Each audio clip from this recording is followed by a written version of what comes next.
Hola, buen día. El día de hoy vamos a explicar junto a mis compañeros el desarrollo de esta actividad de la materia contabilidad financiera, que se trata sobre los activos intangibles, plusvalía, activos diferidos y otros activos y pasivos. El grupo está conformado por Marixa Rodríguez, Natalia Sánchez, Oscar Cifuentes y quienes habla Miguel Acevedo. Muy buen día. Comenzando con el desarrollo de esta actividad, nos planteamos o tenemos la pregunta de qué es un activo intangible. De acuerdo a la NIC 38, un activo intangible tiene que cumplir ciertas características para poderse ser denominado de esta manera. La primera es que se pueda medir de forma fiable. Una segunda es que genere beneficios económicos en periodos determinados. La cuarta es una característica no monetaria, sin apariencia física y que sea de fácil identificable.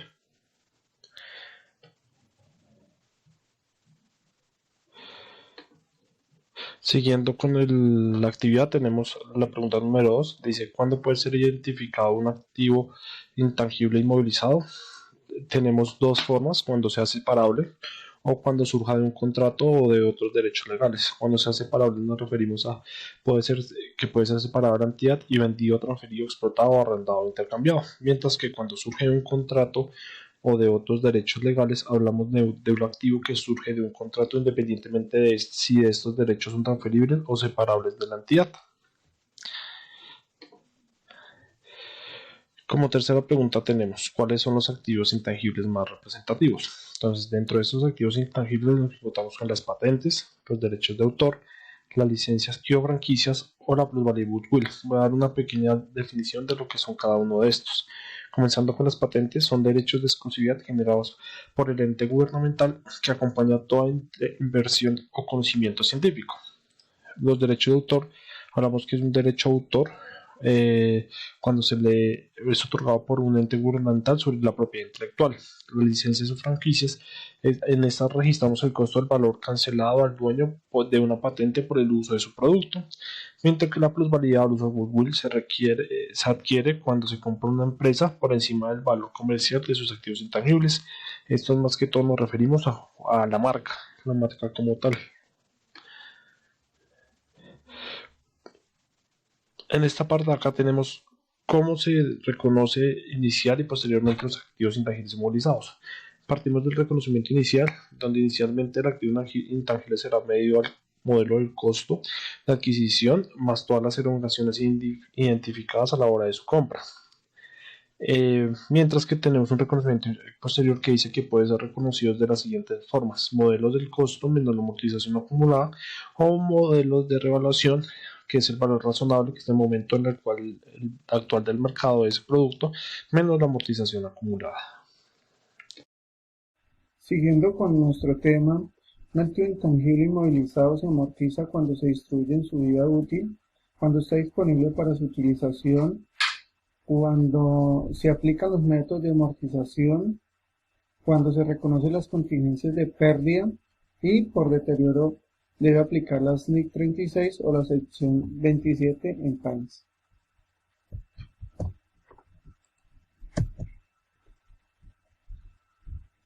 Lo que se revela en los estados financieros de los activos intangibles son las vidas útiles y las tasas de amortización, los métodos de amortización utilizados que ya conocemos como los de línea recta, la suma de dígitos o según la naturaleza del activo, el importe en los libros brutos y cualquier amortización acumulada, la partida en el estado de resultado integral y la conciliación entre los importes en los libros y lo que se informa al final de cada periodo por separado, de las adiciones, las disposiciones, las adquisiciones mediante negocio, mediante amortización, la combinación de pérdidas por deterioro del valor y otros cambios a mostrar.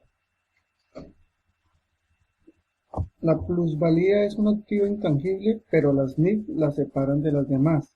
Por sus características presentan un modelo diferente en reconocimiento y se adquiere solo cuando se compra una empresa por encima del valor comercial de sus activos tangibles. Se reconoce, no se forma dentro de la empresa, solo se paga por ella cuando se reconoce. Pero para las NIC la plusvalía se reconoce en una combinación de negocios. Se calcula inicialmente cuando sea reconocida en la fecha de adquisición de un activo y posterior la combinación de negocios al costo, menos la amortización acumulada y las pérdidas por deterioro del valor acumulado. La plusvalía revela en sus estados financieros los cambios que surgen de las nuevas combinaciones de negocios, las pérdidas por deterioro de valor, las disposiciones de negocio adquiridos y otros cambios.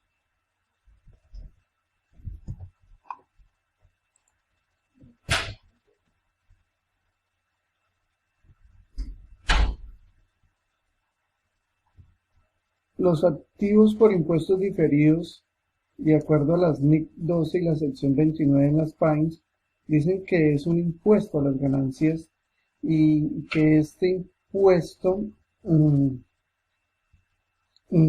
se divide en impuesto de renta corriente e impuesto diferido, que son los activos por impuestos diferidos, y los pasivos por impuestos diferidos. Los activos diferidos, a pesar de estar clasificados como un activo, básicamente son gastos ya pagados, pero aún no utilizados. El objetivo es no afectar la información financiera de la empresa en estos periodos en los que no está utilizado. Se deben amortizar durante el periodo que se reciben los servicios o se causan de gastos. Otros activos.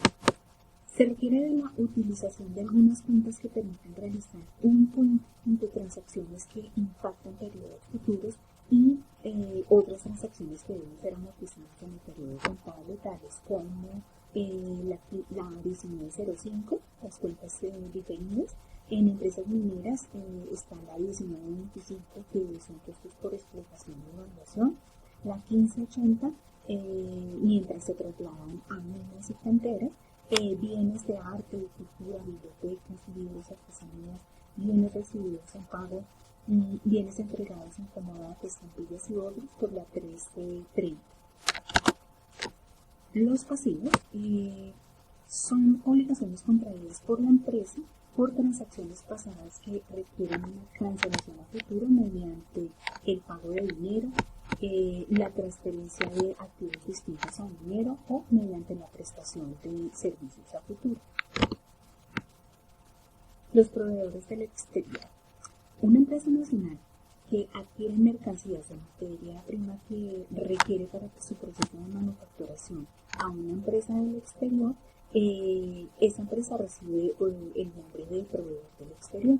Esta transacción puede ser al contado, con pago por giro directo en la lista de negociación, puede ser también a crédito, que constituirá un pasivo en moneda extranjera y pues obviamente sería dependiendo de la tasa de cambio en la que sea la negociación. Documentos hipotecarios.